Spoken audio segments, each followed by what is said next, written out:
Welcome back to the Software Engineering System Design series as part of our daily stand-up series of videos.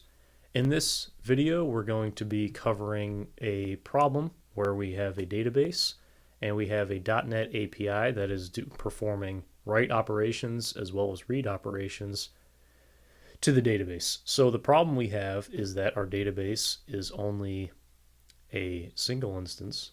There's no replication of the database, meaning that if there is ever a problem, there's no replication of our data, so we risk losing our data. And our write operations that the .NET API is writing to the database are very expensive. There's a lot of table joins and there's a lot happening, and we're experiencing some issues in performance when we are trying to read to our database because of how expensive the write operations are. So we're experiencing a high degree of latency when we're communicating with our database, therefore creating a bottleneck on our API. So our job is to refactor our communication to the database in order to achieve a lower degree of latency as well as better data security and data resiliency. And we're also trying to achieve a faster read operations, because currently our read operations are taking more than a second and we want them to be less than a second, ideally 100, 200 millisecond range. So that's our problem. So whenever you're faced with a problem like this in system design, one thing that you want to ask is how important is the basically the freshness of data. How important is it that when we read from the database that we're always guaranteed data, that the data is fresh and not stale? And this is one of the trade-offs that you have to make with when scaling out a database to multiple instances. So as I go about this, we're gonna dive into one potential way to do this. So we're going to first of all move this to the side. That's our problems of our existing database. And what we're going to do is copy and paste our database a couple times. So we're going to actually move those up above a little bit like that. And we're going to call this DB read replica 1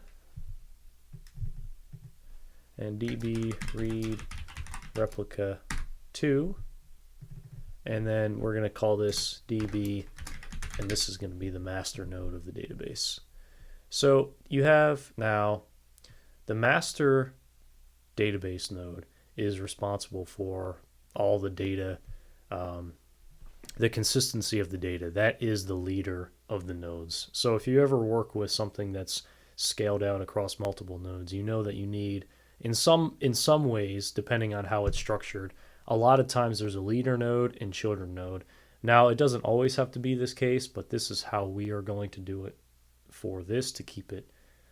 Just to use an example, there's a number of different ways you can do this, but our read replicas are going to be basically kept up to date with our master node.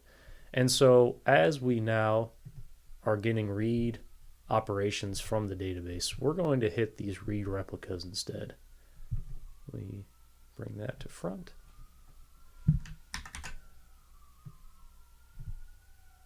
Okay. And I'm going to give this some text here.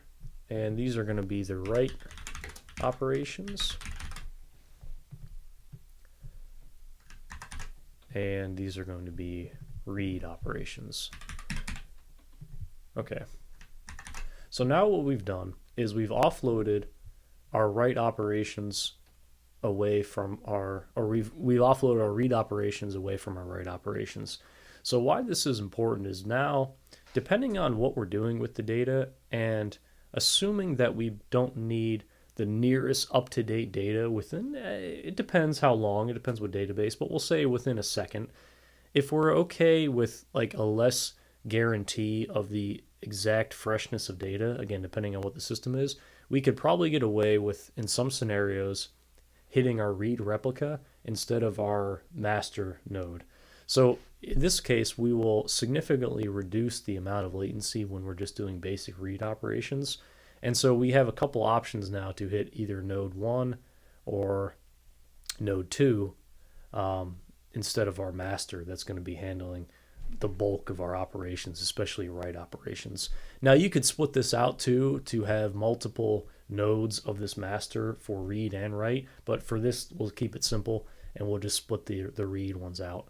Now one thing to note with this is, and also that I think we should diagram just to make sure that we have it, we have it conceptually like diagrammed as to what's happening.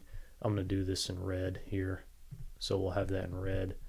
So this update, it's important to know that the master is going to update those replica nodes, and with that update there's going to be a small degree of latency, obviously, with what's happening depending on how it's updated. So you have to make sure that in some places you have more of a token ring model of updating where one node will update from another node and update from another node, so there'll be kind of a circle. Another one, there will be this leader child node updating. So actually in this case it's more accurate to say that our master is updating like this. So it's going to be updating our node. I'm actually going to rename this to node. I think it's more appropriate. So we have master node. So the node is going to be updating 1 and 2 pretty much simultaneously. And so the master node is going to be responsible for making sure that node 1 and 2 have data consistency. But the thing we need to know about this is, while we do increase the availability of our data, the consistency of the data drops a little bit. So that's one trade-off that we have to make. So when you're talking about this in an interview, just make sure that you bring up this problem and bring up the fact that in the code, we may have to make a determination as to whether we can hit one of the read nodes or do we have to hit the master node depending on what the data is. So one thing to call out is, I think that this, so the data is going to dictate, which node we call. And I think it's important because if we're dealing with some kind of sensitive data that always needs to be updated, whether it's like some kind of financial transaction or something similar, we probably will need to hit one of the master nodes that always has the most up-to-date data. But if it's something like data from like a description of a YouTube channel or a title or something that's not as sensitive, we probably can get away with using one of the read nodes. So the important thing to call out in the interview is that the data is going to dictate which of these nodes we call. And that's important because that will not only determine how we structure the logic in the actual code, but it will also determine how we handle like how we handle all the fail safes, right? Because if it's something that's really crucial, we'll need to make sure that we have some kind of retry policy. But if it's something that's not as crucial, like some kind of just generic description, we probably don't need to go through all the lengths for a really robust retry policy as we would if it was some kind of very sensitive data. That's just, again, something to call out and make sure that your interviewer is aware that you're thinking about this. Because if you never bring it up, it may look like you haven't thought about it. So it's good to either write it down. So we'll do that here. Consistency versus availability. And again, that's only one trade-off that you could mention, but it's something that we can bring up. And so now what we have here is the .NET API now has connections to our master node as well as node 1 and node 2. And again, you can scale this however far you want, but that should heavily reduce latency for a lot of the read operations. Now, if we're experiencing still a high degree of latency for the write operations, we have a couple of things that we can do.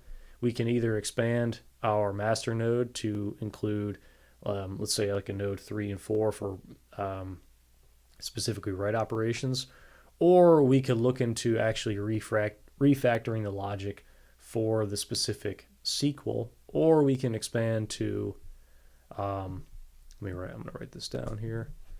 So we can look at SQL refactoring. We can look at restructuring the actual database table. If the table itself is not structured in a way that allows for updating things efficiently, we may have to revisit the structure of the table. So the database structure, or we have to consider a new database technology. Meaning if we want to stick with relational database, so relational versus no SQL. So that's just a couple things that we could introduce into doing on the .NET API side, and that's something to talk about in the interview to see if they want you to explore more in depth those possibilities. Another thing that you could introduce as well is some kind of processing service. So you can actually split your .NET API, and if your .NET API is experiencing latency because it's trying to connect to all your database nodes, and that is performing poorly, you can split the operations into a new service basically to run between your connections here. But again, that's just something to ask about, because that will introduce quite a bit of complexity, because then you'll introduce basically a new .NET application, as well as potentially queues, and especially retry policies. So we'll get into that in a later video, but this is a start of having that conversation in the system design interview. So I will see you on the next one.